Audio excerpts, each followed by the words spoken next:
وهلا والله بالفخمين، جبت لكم اليوم قصة ممتعة أتمنى تنال إعجابكم. فقبل المشاهدة لا تنسى تصلي على النبي، تذكر الله، تسوي لايك واشتراك، واستمتع.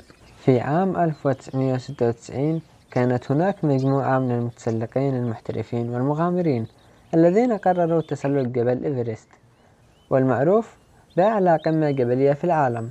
وكان الهدف من الرحلة الوصول إلى القمة في فصل الربيع، الذي يعتبر أفضل وقت للتسلق بسبب ظروف الطقس الأكثر استقرارا. ومن بين هؤلاء المتسلقين كان يوجد شخص اسمه روب هول، وهو قائد الفريق، ودوغ سكوت أحد المتسلقين البارزين.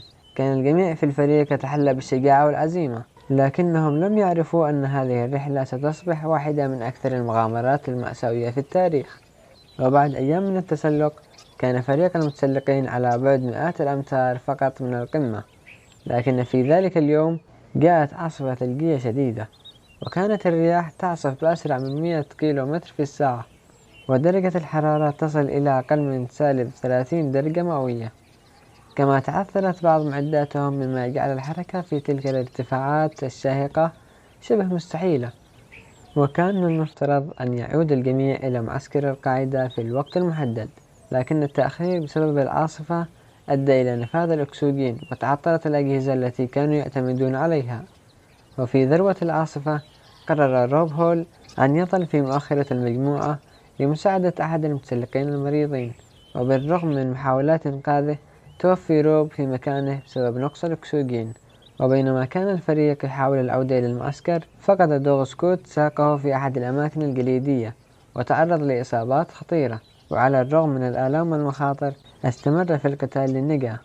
وبعد ساعات من الخطر، دوغ سكوت كان الشخص الوحيد الذي تمكن من الوصول إلى المعسكر بأعجوبة، وكان جسده مثقلا بالثقل والإرهاق، لكن إرادته للبقاء على قيد الحياة كانت أقوى من أي شيء آخر.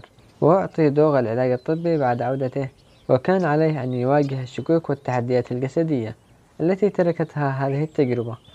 لكن بالرغم من الآلام التي مر بها، قرر دوغ أن لا يدع هذه الحادثة توقفه عن مغامراته المستقبلية.